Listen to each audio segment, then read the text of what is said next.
जय श्री कृष्णा गीता स्पंद के इस अंक का में आपका स्वागत करते हुए आप मेरे साथ अगर चाहें तो मुक्त कंठ से कहें गिरिराज धरण की जय।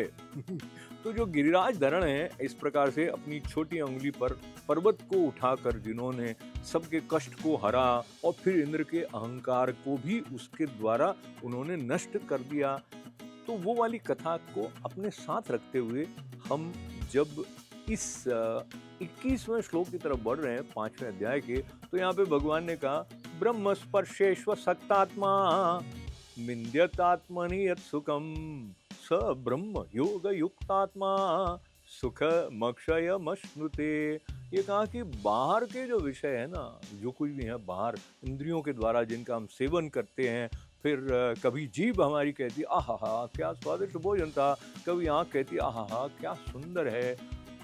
सुंदरता किसी व्यक्ति में भी हो सकती है, किसी स्थान में भी हो सकती है, पर उनकी सराहना करते हुए उनमें आसक्ति नहीं होती। जिनको बाहर के विषयों में, ऐसा जो अंतःकरण वाला साधक है, वो जो उसकी आत्मा में ध्यान से उत्पन्न होने वाला एक ऐसा सात्विक आनंद है जो कि मुक्त करने वाला है, उसको प्राप्त हो जाता है। और फिर क्या होता है कि वो सच्चिदानंद घन पर ब्रह्म परमात्मा के ध्यान रूपी जो योग है उसमें अभिन्न भाव से स्थित हो जाता है।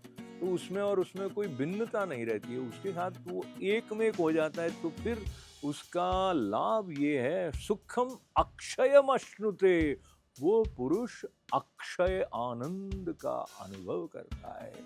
और ये जो अक्षय आनंद है कि मतलब जो आनंद क्षय होने वाला ही नहीं है, तो वो किसी भी परिस्थिति के साथ हमारे संबंध को इस तरह से बना देता है कि उसके आने से, विपरीत परिस्थिति के आने से भी ये जो आनंद है वो बाधित नहीं होता। वो बाधित हो सकता नहीं है ना, क्योंकि उसका क्षय नहीं हो रहा है। वो किसी पर निर्भर नहीं है कि ऐसा होगा तब ये आनंद आएगा, वैसा होगा तब वो आनंद चला जाएगा, ऐसा नहीं है। वो नित्य बना रहने वाला आनंद है।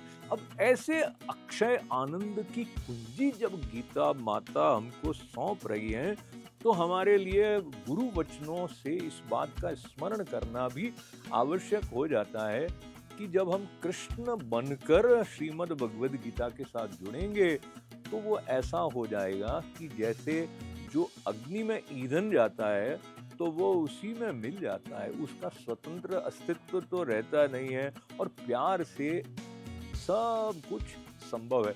तो हम प्यारी प्यारी बातें कर रहे हैं। जय श्री कृष्णा।